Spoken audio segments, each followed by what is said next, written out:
Hello friends, ಎಲ್ಲರಿಗೂ ನಮಸ್ಕಾರ. Welcome to Dishant blog. ನಾನು ನಿಮ್ಮ ಕವಿತಾ. ಇವತ್ತಿನ ಈ ವಿಡಿಯೋದಲ್ಲಿ ನಾನು ಬ್ರೈಡಲ್ ಕ್ರೋಶಾ ಡಿಸೈನ್ನ ತೋರಿಸ್ತಾ ಇದ್ದೀನಿ. ಕ್ರೋಶಾ ಡಿಸೈನ್ನ ನಾನು ಫಸ್ಟು 2 ಥರದ ದಾರ ತೊಗೊಂಡಿದ್ದೀನಿ ಕ್ರೋಶಾ ಡಿಸೈನ್ ಹಾಕೋದಕ್ಕೆ. ನಿಮಗೆ ಯಾವ ಕಲರ್ ದಾರ ಬೇಕೋ ಆ ಕಲರ್ ದಾರನ ನೀವು ತೊಗೋಬೋದು. ಜೊತೆಗೆ ನಾನು ಮೀಡಿಯಮ್ ಸೈಜ್ದು ಬೀಡ್ಸ್, ಈ ಥರ ರೌಂಡ್ ಶೇಪ್ ಬೀಡ್ಸ್ ತೊಗೊಂಡಿದ್ದೀನಿ. ಮತ್ತು ಜೊತೆಗೆ ಲೀಫ್ ಶೇಪಿನ ಬೀಡ್ಸ್ನು ಕೂಡ ತೊಗೊಂಡಿದ್ದೀನಿ. ಈ ಥರ ನಿಮ್ಮ ಹತ್ರ ಚಿಕ್ಕದಿದ್ದರೆ ಚಿಕ್ಕದು ಹಾಕ್ಬೋದು, ತುಂಬ ಚೆನ್ನಾಗಿ ಕಾಣಿಸುತ್ತೆ. ನನ್ನ ಹತ್ರ ದೊಡ್ಡದಿತ್ತು, ತೊಗೊಂಡಿದ್ದೀನಿ. ಜೊತೆಗೆ ಸ್ಮಾಲ್ ಬೀಡ್ಸು ಕೂಡ ನಾನು ಇಷ್ಟು ಸ್ಮಾಲ್ ಬೀಡ್ಸ್ನು ಕೂಡ ತೊಗೊಂಡಿದ್ದೀನಿ. ಜೊತೆಗೆ ಇದನ್ನು ಹಾಕೋದಕ್ಕೆ ನಮಗೆ ಕ್ರೋಶಾ ಬಂದುಬಿಟ್ಟು ನಾನು 11.7 mm ತೊಗೊಂಡಿದ್ದೀನಿ. ಇದರಲ್ಲಿ ಎಲ್ಲ ಥರದ ಬೀಡ್ಸೂ ಹೋಗ್ತವೆ. ಸೊ ಇನ್ ಕೇಸ್ ನಿಮ್ದು ಯಾವುದಾದ್ರೂ ಬೀಡ್ಸ್ ಹೋಗ್ತಾ ಇಲ್ಲ, ಹಾಕೋದಕ್ಕೆ ಆಗ್ತಾ ಇಲ್ಲ ಅಂದರೆ ನೀವು 0.4 ಸೈಜಿಂದು ತೊಗೋಬೋದು. ನಿಮಗೆ ಇವಾಗ ಫಸ್ಟ್ ಟೈಮ್ ಹಾಕ್ತಾ ಇರೋರು ಬಟ್ಟೆ ಮೇಲೆ ಹಾಕಿದ್ರೇ, ಯಾವುದಾದ್ರೂ ಒಂದು ಬಟ್ಟೆ ಮೇಲೆ ಹಾಕಿದರೆ ಚೆನ್ನಾಗೆ. ಸೊ ಈ ರೀತಿ ನಾವು 6 ಎಳೆ ದಾರನ ಮಾಡ್ಕೋಬೇಕು. 6 ಎಳೆ ದಾರ ಮಾಡಿಕೊಂಡು ಈ ರೀತಿ ಮುಂದೆ ನಾಟ್ ಹಾಕ್ಕೊಂಡು ಈ ರೀತಿ ಹಿಂದೆ ಎಳ್ಕೊಂಡು ಕೈಗೆ ಈ ರೀತಿ ಫಿಂಗರ್ಗೆ ನಾವು ಸುತ್ಕೊಳ್ತಾ ಹೋಗಬೇಕು. ಟೈಟಾಗಿ ಸುತ್ಕೋಬೇಕು. ಸ್ವಲ್ಪ ಲೂಸ್ ಆದಂದರೆ ಹಾಕೋದಕ್ಕೆ ಸರಿ ಹೋಗೋಲ್ಲ. ಸೊ ಈ ರೀತಿ ಸುತ್ಕೋಬೇಕು. ಸುತ್ಕೊಂಡು ಆಮೇಲೆ ಈ ನಾಟ್ ಏನು ಹಾಕಿರ್ತೀವಲ್ಲ ಅಲ್ಲಿ ಇವೆರಡು ಫಿಂಗರಿಂದ ಈ ರೀತಿ ಹೋಲ್ಡ್ ಮಾಡಬೇಕು. ಈ ರೀತಿ ಹೋಲ್ಡ್ ಮಾಡಿದ್ಮೇಲೆ ನಾವು ಮೇನ್ ಫ್ಯಾಬ್ರಿಕ್ ಏನಿರುತ್ತಲ್ಲ ಅದರದ್ದು ಹಿಂದ್ಗಡೆ ನಾವು ಈ ದಾರನ ಇಟ್ಟು ಮುಂದೆಯಿಂದ ಈ ರೀತಿ ಹಿಂದೆ ಇಟ್ಟು ಈ ರೀತಿ ಮುಂದೆಯಿಂದ ನಾವು ಇದಕ್ಕೆ ಬಟ್ಟೆಗೆ ಚುಚ್ಚಿ ದಾರನ ತಕ್ಕೋಬೇಕು. ಆ ದಾರನ ನಾವು ಈ ರೀತಿ, ಯಾಕಂದರೆ ಬಟ್ಟೆಗೆ ಲಾಕ್ ಮಾಡ್ಕೋಬೇಕಲ್ಲ, ಸೊ ಹಾಗಾಗಿ ಈ ರೀತಿ ಹಿಂದ್ಗಡೆ ಇರುತ್ತಲ್ಲ ದಾರ, ಈ ರೀತಿ ಚುಚ್ಚಿ ಕ್ರೋಶಾಯಿಂದ ನಾವು ಇದನ್ನು, ದಾರ ಕೆಳಗಡೆ ಇರಬೇಕು, ಕ್ರೋಶಾ ಮೇಲಿರಬೇಕು. ಆ ರೀತಿ ಹಿಂಗೆ ಒಂದು ರೌಂಡ್ ಹಾಕ್ಕೊಂಡು ಬರಬೇಕು. ನೋಡಿ ಈ ರೀತಿ ಇದರಲ್ಲಿ ತೋರಿಸ್ತಾ ಇದ್ದೀನಲ್ಲ, ಆ ರೀತಿ ಕ್ರೋಶಾ ಮೇಲೆ ದಾರ ಕೆಳಗೆ ಇರೋ ರೀತಿ ಈ ರೀತಿ ಸುತ್ತಕೊಂಡು ಬಟ್ಟೆ ಒಳಗಿಂದ ನಾವು ದಾರನ ತಕ್ಕೋಬೇಕು. ಈ ರೀತಿ ನಿಧಾನಕ್ಕೆ ನಾವು ದಾರ ಕಿತ್ತೋಗ್ಬಿಡುತ್ತೆ, ಇದು ಸಿಲ್ಕ್ ಥ್ರೆಡ್ ಅಲ್ವಾ ಅದಕ್ಕೆ. ಸೊ ಹಾಗಾಗಿ ನೀವು ನಿಧಾನಕ್ಕೆ ತಕ್ಕೊಂಡು ಇವಾಗ ಮತ್ತೆ ಕ್ರೋಶಾ ಮೇಲಿಂದನೇ ಒಂದು ರೌಂಡು ದಾರನ ಈ ರೀತಿ ತಗೊಂಡು ಬಟ್ಟೆಗೆ ಲಾಕ್ ಮಾಡ್ಕೋಬೇಕು. ಈ ರೀತಿ ಅದು ಫ್ರೀಯಾಗಿ ಮೂವ್ ಆಗೋ ಥರ ಇರಬೇಕು. ಸೊ ಹಾಗಾಗಿ ಹಂಗೆ ನೀವು ನೋಡಿಕೊಂಡು ಲಾಕ್ ಮಾಡ್ಕೊಳ್ಳಿ. ತುಂಬ ಟೈಟಾಗಿ ಹಾಕ್ಕೋಬೇಡಿ, ಬಟ್ಟೆ ಇಳಿಯುತ್ತೆ. ಇವಾಗ ನಾನು ಮೇಲೆ 2 ಚೈನ್ನ ಹಾಕ್ಕೊಳ್ತಾ ಇದ್ದೀನಿ. 1 ಮತ್ತು 2 ಈ ರೀತಿ 2 ಚೈನ್ನ ಹಾಕ್ಕೊತಾ ಇದ್ದೀನಿ. ಏನಕ್ಕೆ ಅಂದರೆ ಬಟ್ಟೆ ನಾವು ಡಿಸೈನ್ ಹಾಕ್ತಾ ಬಟ್ಟೆ ಎಳೆಯೋದಕ್ಕೆ ಸ್ಟಾರ್ಟ್ ಆಗುತ್ತೆ. ಸೊ ಹಾಗಾಗಿ ಬಟ್ಟೆ ಎಳಿಬಾರ್ದು ಸ್ಟಾರ್ಟಿಂಗ್ ಅಂತ 2 ಚೈನ್ನ ನಾವು ಹಾಕ್ಕೊಂಡು ಹೋಗ್ತಾ ಇದ್ದೀನಿ. ಸೊ ಸ್ಟಾರ್ಟಿಂಗ್ ಮಾತ್ರ 2 ಚೈನ್ನ ಹಾಕಿ ಇದೇ ರೀತಿ ಆವಾಗಲೇ ಏನು ಲಾಕ್ ಮಾಡಿಕೊಂಡು ಇದು ಮಾಡಿದ್ವಲ್ಲ, ಈಗ ಇಲ್ಲಿ 2 ದಾರ ಕಾಣ್ತಾ ಇದೆ. ಅವೆರಡು ದಾರಕ್ಕೂ ಸೇರಿಸಿ ಒಂದು ಕ್ರೋಶಾ ಮೇಲೆ ದಾರ ತಗೊಂಡು ಈ ರೀತಿ ಲಾಕ್ ಮಾಡ್ಕೋಬೇಕು. ಈ ರೀತಿ ಲಾಕ್ ಮಾಡ್ಕೊಂಡು ಆದಮೇಲೆ ನೋಡಿ ಈ ರೀತಿ ಫ್ರೀಯಾಗಿ ಮೂವ್ ಆಗೋ ಥರ ಇರಬೇಕು. ಈ ರೀತಿ ನಾವು ಲಾಕ್ ಮಾಡ್ಕೋಬೇಕು. ಈಗ ನಾನು ಡಿಸೈನಲ್ಲಿ 8 ಕಂಬಗಳನ್ನು ಹಾಕ್ತೀನಿ. ಸೊ ಹಾಗಾಗಿ ನಾನು ಈಗ 8 ಕಂಬಗಳನ್ನು ಹಾಕೋದಕ್ಕೆ ನಾನು 4 ಚೈನು ಹಾಕ್ಕೋಬೇಕು. 4 ಚೈನ್ ಹಾಕ್ಕೊಳ್ಬೇಕು. ಸೊ ಹಾಗಾಗಿ ಯಾಕಂದರೆ 8 ಕಂಬ ಹಾಕಿದರೆ ನಾವು 6 ಇದನ್ನು ಕಂಬಗಳನ್ನು ಹಾಕಿದರೆ 3 ಚೈನು, ಈ ಥರ ನಮಗೆ ಎಷ್ಟು ಕಂಬಗಳು ಬೇಕೋ ಅದು ನೋಡಿಕೊಂಡು ಹಾಕ್ಕೋಬೇಕು. ಇವಾಗ ನಾನು 8 ಕಂಬಗಳನ್ನು ಹಾಕ್ತೀನಿ. ಸೊ ಹಂಗಾಗಿ ನಾನು ಇವಾಗ ಇಲ್ಲಿ 4 ಚೈನ್ನ ಹಾಕ್ಕೊಳ್ತೀನಿ. 2 3 ಮತ್ತು 4 ಚೈನನ್ನು ಹಾಕ್ಕೊಂಡಾದ ನಂತರ ನೋಡಿ ಈ ರೀತಿ ಹಾಕ್ಕೊಂಡಿದ್ದೀನಿ. ಈಗ ಇದು ಬಟ್ಟೆಗೆ ಎಲ್ಲಿಗೆ ಬರುತ್ತೋ ನೋಡಿಕೊಂಡು ಕರೆಕ್ಟಾಗಿ ನಾವು ಲಾಕ್ ಮಾಡ್ಕೋಬೇಕು. ತುಂಬ ಎಳೆದೂ ಹಾಕ್ಕೋಬೇಡಿ, ತುಂಬ ಲೂಸನ್ನು ಹಾಕ್ಕೋಬೇಡಿ. ನೋಡಿ ಹಾಕ್ಕೊಳ್ಳಿ ನೀಟಾಗಿ, ಇಲ್ಲಾಂದರೆ ಬಟ್ಟೆ ತುಂಬ ಎಳೆದು ಬಿಡುತ್ತೆ, ಆಮೇಲೆ ಡಿಸೈನ್ ಚೆನ್ನಾಗಿ ಬರೋಲ್ಲ. ಸೊ ಹಾಗಾಗಿ ಈ ರೀತಿ ಎಳೆದು ಈ ರೀತಿ ಲಾಕ್ ಮಾಡ್ಕೋಬೇಕು. ಈ ರೀತಿ ಲಾಕ್ ಆದಮೇಲೆ ನಾನು ನೆಕ್ಸ್ಟು ಬೀಡ್ಸನ್ನು ಹಾಕ್ತೀನಿ. ಫಸ್ಟು 4 ಚೈನು, ಆಮೇಲೆ ಬೀಡ್ಸು, 4 ಚೈನು ಬೀಡ್ಸು ಈ ರೀತಿ ಹಾಕ್ಕೊಳ್ತಾ ಇದ್ದೀನಿ. ನನ್ನ ಬೇಸ್ ಲೈನ್ ಬಂದುಬಿಟ್ಟು ಈ ರೀತಿ ಹಾಕ್ಕೊತಿದ್ದೀನಿ. ಸೊ ಹಾಗಾಗಿ ದಾರನ ಸ್ವಲ್ಪ ಮೇಲೆ ಎಳೆದು ಈ ರೀತಿ ಹೋಲ್ಡ್ ಮಾಡಿ ಇಟ್ಕೊಂಡು ಇವಾಗ ಈ ಥರ ಮೀಡಿಯಮ್ ಸೈಜ್ದು ಮತ್ತು ಸ್ಮಾಲ್ ಸೈಜ್ದು ನಾನು ನಿಮಗೆ ತೋರಿಸಿದ್ನಲ್ಲ ಬೀಡ್ಸು, ಅವೆರಡು ಬೀಡ್ಸ್ನ ಇವಾಗ ನಾನು ಯೂಸ್ ಮಾಡ್ತಾ ಇದ್ದೀನಿ. ಇವೆರಡು ಬೀಡ್ಸ್ನೂ ಆ ಕ್ರೋಶ ಅದಕ್ಕೆ ಈ ರೀತಿ ಹಾಕ್ಕೊಂಬರ್ಬೇಕು. ಸ್ಮಾಲ್ ಬೀಡ್ಸು, ಮೀಡಿಯಮ್ ಸೈಜ್ದು ಮತ್ತು ಸ್ಮಾಲ್ ಬೀಡ್ಸು ಇವು ಮೂರೂ ಈ ರೀತಿ ಹಾಕ್ಕೊಂಡು ಈ ರೀತಿ ದಾರದಲ್ಲಿ ಸಿಗಿಸ್ಕೊಂಡು ಹಿಂದೆಯಿಂದ ಪುಷ್ ಮಾಡಬೇಕು. ಪುಷ್ ಮಾಡಿದ್ರೆ ಅದು ಈ ರೀತಿ ದಾರದಲ್ಲಿ ಹೋಗುತ್ತೆ. ಆಮೇಲೆ ಬೀಡ್ಸ್ನ ಲಾಕ್ ಮಾಡ್ಕೋಬೇಕು. ಅದೇ ಸೇಮ್ ಕ್ರೋಶ ಆದಮೇಲೆ ದಾರನ ತಗೊಂಡು ಅದರೊಳಗಡೆ ಹಿಂಗೆ ತೂರಿಸ್ಕೊಂಡ್ರೆ ಸಾಕು, ಅದು ಲಾಕ್ ಆಗುತ್ತೆ. ಈ ರೀತಿ ಲಾಕ್ ಆದಮೇಲೆ ನೀವು ಬಟ್ಟೆಗೆ ಇದು ಎಲ್ಲಿಗೆ ಬರುತ್ತೋ ನೋಡಿಕೊಂಡು ಮತ್ತು ಸೇಮ್ ಅದೇ ಇವಾಗ ಚೈನ್ ಏನು ಲಾಕ್ ಮಾಡ್ಕೊಂಡ್ವಲ್ಲ ಅದೇ ಥರನೇ ಸೇಮ್ ನಾವು ಲಾಕ್ ಮಾಡ್ಕೋಬೇಕು. ಈ ರೀತಿ ದಾರನ ತೆಕ್ಕೊಂಡು ಅವೆರಡು ದಾರಕ್ಕೂ ನಾವಿವಾಗ ಲಾಕ್ ಮಾಡ್ಕೊಳ್ಳೋಣ. ಕ್ರೋಶ ಮೇಲೆ ದಾರ ತಗೊಂಡು ಇವಾಗ ಲಾಕ್ ಮಾಡ್ಕೊಳ್ಳೋಣ. ಈ ರೀತಿ ಲಾಕ್ ಆಗಿದೆ. ಇವಾಗ ಮತ್ತೆ ನಾನು 4 ಚೈನ್ನ ಹಾಕ್ತೇನೆ. ಇವಾಗ ಮತ್ತೆ 4 ಚೈನ್ನ ಹಾಕ್ಕೊಂಡು ಬರೋಣ. 4 ಚೈನ್ ಆದಮೇಲೆ 1 2 3 4 ಈ ರೀತಿ 4 ಚೈನ್ನ ಹಾಕ್ಕೋಬೇಕು. ಹಾಕ್ಕೊಂಡು ಮತ್ತೆ ನಾವು ಅದು ಬಟ್ಟೆ ಎಲ್ಲಿಗೆ ಬರುತ್ತೋ ನೋಡಿಕೊಂಡು ಅಲ್ಲಿಗೆ ಲಾಕ್ ಮಾಡ್ಕೋಬೇಕು. ನಾನು ತುಂಬ ಸ್ಲೋ ಆಗಿ ಹೇಳ್ತಾ ಇದ್ದೀನಿ, ಯಾಕೆ ಅಂದರೆ ಬಿಗಿನರ್ಸ್ ಯಾರಾದರೂ ಇದ್ದೆ ಅಂದರೆ ಇದು ಬ್ರೈಡಲ್ ಡಿಸೈನು, ಸ್ವಲ್ಪ ದೊಡ್ಡ ಡಿಸೈನ್ ಇದು. ನಾನು ಒಂದು 4 ಸ್ಟೆಪ್ಸ್ ಏನೋ ಹಾಕ್ತಾ ಇದ್ದೀನಿ. ಸೊ ಕನ್ಫ್ಯೂಸ್ ಆಗಬಾರ್ದು ಅಂತ ನಾನು ಇದನ್ನು ಇಷ್ಟು ಸ್ಲೋ ಆಗಿ ಹೇಳ್ತಾ ಇದ್ದೀನಿ. ಈ ರೀತಿ ದಾರನ ಎಳ್ಕೊಂಡ್ಮೇಲೆ ನಾವು ಮತ್ತೆ ಕ್ರೋಶ ಮೇಲೆ ದಾರ ತಗೊಂಡು ಇದನ್ನು ಈ ರೀತಿ ಲಾಕ್ ಮಾಡ್ಕೋಬೇಕು. ಲಾಕ್ ಮಾಡ್ಕೊಂಡು ಮತ್ತೆ ಬೀಡ್ಸ್ ಹಾಕಬೇಕು. ಫಸ್ಟು ಸ್ಟಾರ್ಟಿಂಗ್ ನಾವು 2 ಚೈನ್ ಹಾಕಿರ್ತೀವಿ ಅಷ್ಟೇ. ಅದಾದಮೇಲೆ 4 ಚೈನು ಬೀಡ್ಸು, 4 ಚೈನು ಬೀಡ್ಸು. ಇದೇ ಥರ ನೀವು ಡೈರೆಕ್ಟ್ ಸೀರೆಗೆ ಹಾಕ್ತಾಯಿದ್ರೆ ಡೈರೆಕ್ಟ್ ಸ್ಯಾರಿ ಫುಲ್ ಹಾಕ್ಕೋಬೇಕು. ನಾನಿಲ್ಲೊಂದು ಬಟ್ಟೆ ಮೇಲೆ ತೋರಿಸ್ತಾ ಇದ್ದೀನಿ ನಿಮಗೆ.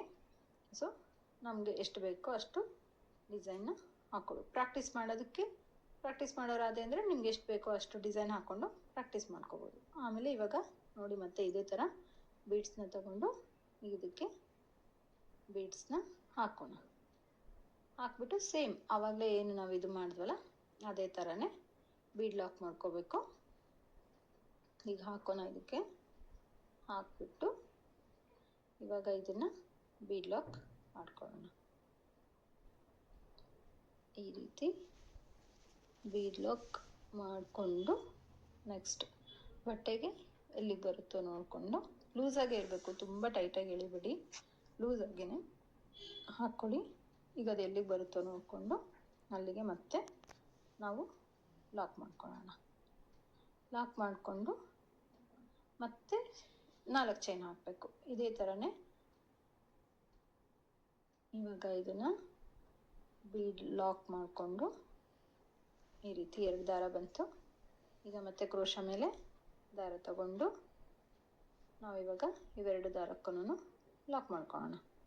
ಈ ರೀತಿ ಲಾಕ್ ಮಾಡಿಕೊಂಡು ಸೇಮ್ ಇದೇ ಥರನೇ 4 ಚೈನು, ನೆಕ್ಸ್ಟ್ 4 ಚೈನು ಮತ್ತು ಬೀಡು, 4 ಚೈನು ಬೀಡು ಇದೇ ಥರನೇ ಹಾಕ್ಕೊತ ಲಾಸ್ಟಿಗೆ ಮಾತ್ರ ನಿಮ್ಮ ಸೀರೆ ಎಂಡಿಂಗ್ ಆಗಿರ್ಬೋದು ಅಥವಾ ಬಟ್ಟೆ ಎಂಡಿಂಗ್ ಎಲ್ಲ ಆಗಿರ್ಬೋದು, ನೀವು 4 ಚೈನದು ಎರಡು ಹಾಕ್ಕೋಬೇಕು. 4 ಚೈನ್ದು ಈ ರೀತಿ ನೋಡಿ ನಾನು ಬೇಸ್ ಲೈನ್ ರೆಡಿಯಾಗಿದೆ. 4 ಚೈನ್ದು 2 ನೀವು ಹಾಕ್ಕೋಬೇಕು. ಹಾಕ್ಕೊಂಡಾದಮೇಲೆ ಇವಾಗ ನಾನು ನೆಕ್ಸ್ಟ್ ಡಿಸೈನ್ಗೆ ಬೇರೆ ಕಲರ್ ದಾರ ತೊಗೊಂಡಿದ್ದೀನಿ. ನಿಮಗೂ ಯಾವ ಕಲರ್ ಬೇಕೋ ಅದೇ ಕಲರ್ ದಾರ ತೊಗೊಂಡು ಈ ಥರನೇ ಸೇಮ್ 6 ಎಳೆ ದಾರ ಮಾಡಿಕೊಂಡು ಈ ರೀತಿ ನಾಟ್ ಹಾಕ್ಕೊಂಡು ಇಟ್ಕೊಂಡಿದ್ದೀನಿ. ಈಗ ಇದನ್ನು ಆವಾಗಲೇ ಏನು ಕೈಗೆ ಸುತ್ಕೊಂಡ್ವಲ್ಲ ಅದೇ ಥರನೇ ದಾರನ ಎಳ್ಕೊಂಡು ಈ ರೀತಿ ಟೈಟಾಗಿ ಆ ಫಿಂಗರ್ಗೆ ಸುತ್ಕೊಂಬರ್ಬೇಕು. ಟೈಟಾಗಿ ಸುತ್ಕೋಬೇಕು, ಲೂಸಾಗಿ ಸುತ್ಕೋಬೇಡಿ. ದಾರ ಇಲ್ಲಾಂದರೆ ಎಳೆ ಥರ ಕಾಣಿಸುತ್ತೆ. ಸೊ ಹಾಗಾಗಿ ಈ ರೀತಿ ಸುತ್ಕೊಂಡು ಮತ್ತೆ ಇವೆರಡು ಫಿಂಗರಲ್ಲಿ ನಾಟ್ ಹಾಕಿರೋದನ್ನು ಹಿಡ್ಕೊಂಡು ಸೇಮ್ ಆವಾಗಲೇ ಏನು ಬಟ್ಟೆಗೆ ನಾವು ಸ್ಟಾರ್ಟಿಂಗ್ ಲಾಕ್ ಮಾಡ್ತೀವಲ್ಲ ಅದೇ ಥರನೇ ಹಿಂದ್ಗಡೆ ಈ ರೀತಿ ಇಟ್ಬಿಟ್ಟು ಮತ್ತು ಈ ರೀತಿ ಹೋಲ್ಡ್ ಮಾಡಬೇಕು. ಈ ರೀತಿ ಮೇಲೆಯಿಂದ ಚುಚ್ಚಿ ನಾವು ದಾರನ ಬಟ್ಟೆಯಿಂದ ತೆಕ್ಕೊಂಡು ಮತ್ತೆ ಲಾಕ್ ಮಾಡ್ಕೋಬೇಕು. ಬಟ್ಟೆಯಿಂದ ಈ ರೀತಿ ಚುಚ್ಚಿ ಅದ್ರ ಪಕ್ಕದಲ್ಲಿನೇ, ಮತ್ತು ತುಂಬ ದೂರ ಮಾಡಬೇಡಿ, ಅದ್ರ ಪಕ್ಕದಲ್ಲೇ ಇದನ್ನ ದಾರನ ಮತ್ತು ಈ ದಾರನೂ ಕೂಡ ಲಾಕ್ ಮಾಡ್ಕೊಳ್ಳಿ. ಬಟ್ಟೆಗೆ ಈ ರೀತಿ ಲಾಕ್ ಮಾಡಿಕೊಂಡು ಈ ರೀತಿ ಫ್ರೀಯಾಗಿ ಮೂವ್ ಆಗಬೇಕದು, ಆ ರೀತಿ ಲಾಕ್ ಮಾಡ್ಕೋಬೇಕು. ಲಾಕ್ ಮಾಡ್ಕೊಂಡಾದಮೇಲೆ ಸೇಮ್ ಮತ್ತೆ ನಾವು 2 ಚೈನ್ನ ಹಾಕಬೇಕು. 1 2 ಈ ರೀತಿ 2 ಚೈನ್ನ ಹಾಕ್ಕೊಂಡಾದ್ಮೇಲೆ ಮತ್ತೆ ಸೇಮ್ ಅದಕ್ಕೇನೆ ಅಲ್ಲಿನ ಫಸ್ಟು ನಾವು ಬೇಸ್ ಲೈನ್ ಹಾಕಿರ್ತೀವಲ್ಲ, ಅಲ್ಲಿ ಹೋಲ್ ಕಾಣಿಸುತ್ತಲ್ಲ, ಅಲ್ಲಿಗೇನೆ ನಾವು ಇದನ್ನು ತಗೊಂಡು ಲಾಕ್ ಮಾಡ್ಕೋಬೇಕು. ಈ ದಾರದಿಂದ ಲಾಕ್ ಮಾಡಿ ಮತ್ತು ಇವಾಗೇನು ನಾವು 4 ಚೈನ್ ಹಾಕಿರ್ತೀವಲ್ಲ, ಆ 4 ಚೈನಿಂದ ನಾವೇನು ಮಾಡಬೇಕು, ಇವಾಗ ಕಂಬನ ಸ್ಟಾರ್ಟ್ ಮಾಡಬೇಕು. ಯಾವ ರೀತಿ? ಇವಾಗ ಆಲ್ರೆಡಿ ನಮಗೆ ಸೂಜಿ ಮೇಲೆ ಒಂದು ದಾರ ಇದೆ.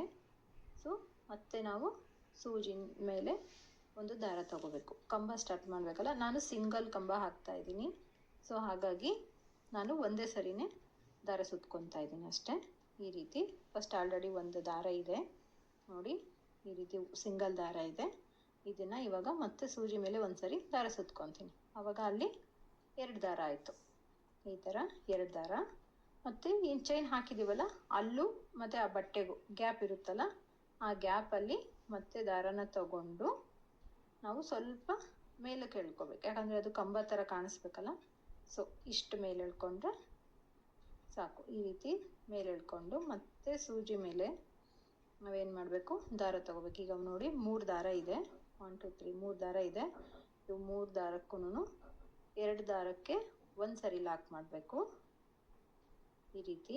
ಈಗ ನೋಡಿ ಮತ್ತೆ 2 ದಾರ ಇದೆ. ಈಗ ಇವೆರಡು ದಾರಕ್ಕೂ ಮತ್ತೆ ಸೂಜಿ ಮೇಲೆ ದಾರ ತಗೊಂಡು ಒಂದು ಸರಿ ಲಾಕ್ ಮಾಡಬೇಕು. ಆವಾಗ ಏನಾಗುತ್ತೆ, ಒಂದು ಕಂಬ ಕ್ರಿಯೇಟ್ ಆಗುತ್ತೆ. ಇದೇ ರೀತಿಯೇ ನಾವು 8 ಕಂಬಗಳನ್ನು ಫಿಲ್ ಮಾಡಬೇಕು. ಇದರಲ್ಲಿ ಹತ್ತತ್ರ ಹಾಕ್ಕೊಂಡು ನೀಟಾಗಿ ಹಾಕ್ಕೋಬೋದು, ತುಂಬ ಒತ್ತಿ ಹಾಕೋದು ಬೇಡ. ಬರುತ್ತೆ 8 ಕಂಬ ಹಾಕೋದಕ್ಕೆ ಆರಾಮ್ಸೆ ಫ್ರೀ ಆಗುತ್ತೆ ನೋಡಿ. ಇವಾಗ ನೆಕ್ಸ್ಟ್ ಕಂಬ ಹಾಕೋದಕ್ಕೆ ದಾರ ಸುತ್ಕೊಂಡಿದ್ದೀನಿ ಒಂದು ಸರಿ. ಮತ್ತು ಇವಾಗ ಅದರೊಳಗೆ ಗ್ಯಾಪಲ್ಲಿ ದಾರನ ಎಳ್ಕೊಂಡು ಇವಾಗ ಮತ್ತೆ 3 ದಾರಕ್ಕೆ ಒಂದು ಸರಿ ಲಾಕ್ ಮಾಡ್ಕೋಬೇಕು. ಸಾರಿ ಫ್ರೆಂಡ್ಸ್, 2 ದಾರಕ್ಕೆ ಒಂದು ಸರಿ ಲಾಕ್ ಮಾಡ್ಕೋಬೇಕು. ಮತ್ತು ಇವೆರಡು ದಾರಕ್ಕೆ ಮತ್ತೆ ಒಂದು ಸರಿ ಲಾಕ್ ಮಾಡ್ಕೋಬೇಕು. ಇದೇ ರೀತಿ ನಾವು 8 ಕಂಬಗಳನ್ನು ಹಾಕ್ಕೊಂಡು ಬರಬೇಕು. ಇದೇ ರೀತಿ ಸೇಮ್ ಮತ್ತೆ ದಾರ ಸುತ್ಕೋಬೇಕು ಇದೇ ಥರ ನೋಡಿ. ಇವಾಗ 8 ಕಂಬಗಳನ್ನು ನಾನು ಹಾಕಿದ್ದೀನಿ. ಇವಾಗ ಪಕ್ಕದಲ್ಲಿ ಏನು ಬೀಡ್ಸ್ ಏನು ನಾವು ಅಲ್ಲಿ ಲಾಕ್ ಕಾಣಿಸ್ತಾ ಇದೆಯಲ್ಲ, ಸ್ಟಾರ್ಟಿಂಗ್ ಬೀಡ್ಸ್ದು ಅಲ್ಲಿಗೆನೇ ಇಲ್ಲಿ ಗ್ಯಾಪ್ ಕಾಣಿಸುತ್ತೆ ನಿಮಗೆ. ಇಲ್ಲಿ ಹೋಲ್ ಥರ ನೋಡಿ, ಈ ರೀತಿ ಗ್ಯಾಪ್ ಕಾಣಿಸುತ್ತೆ. ಆ ಗ್ಯಾಪ್ಗೆನೇ ನೀವು ಹೋಗಿ ಲಾಕ್ ಮಾಡ್ಕೋಬೇಕು. ಸೇಮ್ ಅದು ಗ್ಯಾಪಲ್ಲಿ ಹೋಗಿ ನೀವು ದಾರನ ತೊಗೊಂಬಂದು 2 ದಾರ ಇರುತ್ತೆ, ಆ 2 ದಾರಕ್ಕೆ ಸೂಜಿ ಮೇಲೆ ಒಂದು ಸರಿ ದಾರ ತಗೊಂಡು ಈ ರೀತಿ ಲಾಕ್ ಮಾಡ್ಕೋಬೇಕು ನೋಡಿ. ಇವಾಗ ಒಂದು ಆರ್ಚ್ ಕ್ರಿಯೇಟ್ ಆಯಿತು, 8 ಕಂಬಗಳು. ಇವಾಗ ನೆಕ್ಸ್ಟ್ ಏನು ಮಾಡಬೇಕು, ಮತ್ತು ನಾವು 5 ಚೈನ್ನ ಹಾಕ್ಕೋಬೇಕು. ಯಾಕೆಂದರೆ ನಾನು ನೆಕ್ಸ್ಟ್ ಡಿಸೈನ್ ಹಾಕ್ತಾ ಇರೋದು ಇದಕ್ಕೆ ಮೇಲೆ 10 ಕಂಬಗಳು ಬರೋದಕ್ಕೆ ಹಾಕ್ತಾ ಇದ್ದೀನಿ. ಸೊ ಹಾಗಾಗಿ ನಾನು 5 ಚೈನ್ನ ಹಾಕ್ಕೋಬೇಕು. 1 2 3 4 5 ಈಗ 5 ಚೈನ್ನ ಹಾಕ್ಕೊಂಡಿದ್ದೀನಿ. ಈಗ 5 ಚೈನ್ ಹಾಕ್ಕೊಂಡಾದ್ಮೇಲೆ ಇದು ನೆಕ್ಸ್ಟ್ ಬೀಡ್ಸ್ ಪಕ್ಕದಲ್ಲಿನೇ ಹೋಲ್ ಇರುತ್ತಲ್ಲ, ಅಲ್ಲಿ ಇದನ್ನು ಮತ್ತೆ ನಾವು ಲಾಕ್ ಮಾಡ್ಕೋಬೇಕು ಈ ರೀತಿ. ಮತ್ತೆ ದಾರ ತಗೊಂಡು, ಯಾಕಂದರೆ ನಾನು 10 ಕಂಬಗಳನ್ನು ಹಾಕ್ತೀನಿ. ಸೊ ಹಾಗಾಗಿ ನಾನು 5 ಚೈನ್ನ ಹಾಕ್ಕೊಂಡಿದ್ದೀನಿ. ಇದರಲ್ಲಿನೂ ನೆಕ್ಸ್ಟ್ ಕಂಟಿನ್ಯೂ ನಂದು ಡಿಸೈನ್ ಇದೆ. ಸೊ ಹಾಗಾಗಿ ನಾನು ಈ ರೀತಿ ನೋಡಿ, ಈ ರೀತಿ ಮಾಡಿದ್ರೆ ಅದು ಬರುತ್ತೆ. ಡಿಸೈನ್ ಹಾಕಿದ ಮೇಲೆ ಅದು ಈ ಥರ ಹಿಂಗೆ ಆಚೆ ಹಿಂಗೆ ಅಂದ್ಕೊಂಡ್ರೆ ಬರುತ್ತೆ, ಅದು ನೀಟಾಗಿ ಕೂಡುತ್ತೆ ಬೀಡ್ಸ್ ಎಲ್ಲ. ಈಗ ಜಸ್ಟ್ ನಾವು 5 ಚೈನನ್ನು ಹಾಕ್ಕೊಂಡು ಈ ರೀತಿ ಲಾಕ್ ಮಾಡ್ಕೋಬೇಕು. ಈಗ ಮತ್ತೆ ಪಕ್ಕದಲ್ಲಿ ಮತ್ತೆ ಏನು ಕಂಬ ಸ್ಟಾರ್ಟ್ ಮಾಡಬೇಕು. ಮತ್ತು ಯಾವ ಥರ, ಈಗ ಮೇಲೆ ಆಲ್ರೆಡಿ ಒಂದಿದೆ, ಮತ್ತೆ ಒಂದು ಸರಿ ಸುತ್ತಕೊಂಡು ಈ ಚೈನ್ ಗ್ಯಾಪಲ್ಲಿ ದಾರನ ತಗೊಂಡು ಮತ್ತೆ ಮೇಲೆ ಕೇಳ್ಕೋಬೇಕು. ಮೇಲೆ ಕೇಳ್ಕೊಂಡು 2 ದಾರಕ್ಕೆ ಒಂದು ಸರಿ ಲಾಕು, ಮತ್ತು 2 ದಾರಕ್ಕೆ ಒಂದು ಸರಿ ಲಾಕು. ಈ ರೀತಿ ಮಾಡ್ಕೊಂಡ್ಮೇಲೆ ನೋಡಿ ಕಂಬ ಕ್ರಿಯೇಟ್ ಆಗುತ್ತೆ. ಒಂದು ಕಂಬ ಕ್ರಿಯೇಟ್ ಆಯಿತು. ಇದೇ ಥರನೇ ಮತ್ತೆ ಸೇಮ್ 8 ಕಂಬಗಳನ್ನು ನಾವು ಹಾಕ್ಕೊಂಬರ್ಬೇಕು. ನೋಡಿ ಇವಾಗ ಹಾಕಿದ್ದೀನಿ. ಈಗ ಇದನ್ನು ಸೇಮ್ ಅದೇ ಪಕ್ಕದಲ್ಲಿನೇ ಗ್ಯಾಪ್ ಇದೆಯಲ್ಲ ಅಲ್ಲಿನೇ ಇದನ್ನು ಲಾಕ್ ಮಾಡ್ಕೋಬೇಕು. ಈ ರೀತಿ ದಾರನ ಎಳ್ಕೊಂಡು ನಾವು ಲಾಕ್ ಮಾಡಿಕೊಂಡು ಮತ್ತು ಸೇಮ್ 5 ಚೈನನ್ನು ಹಾಕ್ಕೊಂಡು ಬೀಡ್ಸ್ ಪಕ್ಕದಲ್ಲಿನೇ ನಾವು ಲಾಕ್ ಮಾಡ್ಕೋಬೇಕು. ನೆಕ್ಸ್ಟ್ 10 ಕಂಬಗಳನ್ನು ಹಾಕ್ತೀವಲ್ಲ, ಸೊ ಅದಕ್ಕಾಗಿ ಇವಾಗ 5 ಚೈನು 1 2 3 4 5 ಈ ರೀತಿ 5 ಕಂಬಗಳನ್ನು ಹಾಕ್ಕೊಂಡು ನಾವು ಇಲ್ಲಿ ಪಕ್ಕದಲ್ಲಿನೇ ಇಲ್ಲಿ ಗ್ಯಾಪ್ ಇದೆಯಲ್ಲ ಇಲ್ಲಿ ಲಾಕ್ ಮಾಡ್ಕೋಬೇಕು. ಬಿಗಿನರ್ಸ್ಗೆ ಹೆಲ್ಪ್ ಆಗಲಿ ಅಂತಲೇ ನಾನು ಸ್ವಲ್ಪ ಸ್ಲೋ ಆಗಿನೇ ಹೇಳ್ತಾ ಇದ್ದೀನಿ. ಫಾಸ್ಟಾಗಿ ಹೇಳಿದರೆ ಅವ್ರಿಗೂ ಗೊತ್ತಾಗಲ್ಲ ಅಂತಂದು ಹೇಳಿಬಿಟ್ಟು, ಸೊ ಇದೇ ರೀತಿಯೇ ನಾವು ಕಂಟಿನ್ಯೂ ಮಾಡಬೇಕು. ನಂದು ಥ್ರೆಡ್ ಖಾಲಿ ಆಗಿಬಿಡ್ತು, ಸೊ ಹಾಗಾಗಿ ಯಾವ ಥರ ಮಾಡ್ಕೋಬೇಕು ಅನ್ನೋದನ್ನು ನಿಮಗೆ ತೋರಿಸ್ತೀನಿ. ನಾವು ಅದೇ ಥರ 6-7 ದಾರ ಮಾಡಿಕೊಂಡು ಅದನ್ನು ಈ ರೀತಿ ಇಟ್ಕೊಂಡು ಮೇನ್ ನಮ್ಮದು ಬಟ್ಟೆಗೆ ಹಾಕಿರೋ ದಾರ ಅದೇ ಅಲ್ಲೂ ಏನು ಖಾಲಿ ಆಗಿರುತ್ತಲ್ಲ ಆ ದಾರನ ಈ ರೀತಿ ಇಟ್ಕೋಬೇಕು. ಎರಡನ್ನೂ ತಗೊಂಡು ಈ ರೀತಿ ಜಸ್ಟ್ ಒಂದು ನಾಟ್ ಹಾಕ್ಕೊಂಡ್ರೆ ಆಯಿತು.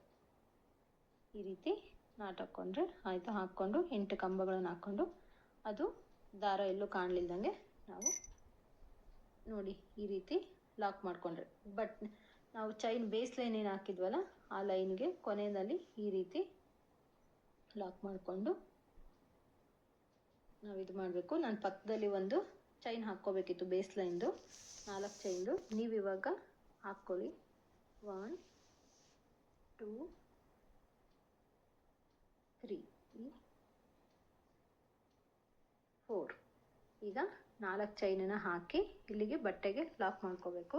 ಯಾಕೆಂದರೆ ಇಲ್ಲಿ ನಿಮಗೆ ಕುಚ್ಚು ಹಾಕೋದಕ್ಕೆ ಬರುತ್ತೆ, ಕುಚ್ಚು ಹಾಕೋದಕ್ಕೆ ಬೇಕಲ್ಲ, ಹಂಗಾಗಿ ಇಲ್ಲಿ 4 ಚೈನನ್ನು ನೀವು ಹಾಕ್ಕೊಂಡು ಬಟ್ಟೆಗೆ ಈ ರೀತಿ ಲಾಕ್ ಮಾಡಿಕೊಂಡು ಮೇಲೆ ಒಂದು ಸಿಂಗಲ್ ಚೈನನ್ನು ಹಾಕಿ ನೀವು ದಾರ ಕಟ್ ಮಾಡಿಕೊಂಡು ಲಾಕ್ ಮಾಡ್ಕೋಬೇಕು. ಅದನ್ನು ಅಷ್ಟೇ, ಈ ರೀತಿ ಲಾಕ್ ಮಾಡಿಕೊಂಡ್ರೆ ಆಯಿತು. ನೋಡಿ ಇವಾಗ ಇದು ಡಿಸೈನ್ ಈ ರೀತಿ ಇದೆ. ಈ ಡಿಸೈನ್ ಇನ್ನೂ ಕಂಟಿನ್ಯೂ ಇದೆ. ಒಂದೇ ವಿಡಿಯೋದಲ್ಲೇ ತೋರಿಸ್ತಿದ್ರೆ ತುಂಬ ಇದಾಗುತ್ತೆ ಅಂದ್ಬಿಟ್ಟು ನಾನು ನೆಕ್ಸ್ಟ್ ವಿಡಿಯೋನು ಕಂಟಿನ್ಯೂ ಮಾಡ್ತಾ ಇದ್ದೀನಿ ನೆಕ್ಸ್ಟ್ ವಿಡಿಯೋದಲ್ಲಿ. ಸೊ ಈ ರೀತಿ ಬರುತ್ತೆ ಇದು ಡಿಸೈನು. ಈ ರೀತಿ ಎಲ್ಲ ಬೀಡ್ಸ್ ಇದ್ರ ಮೇಲೇ ಕಂಬಗಳು ಬರ್ತವೆ. 10 ಕಂಬಗಳನ್ನು ಹಾಕಬೇಕು.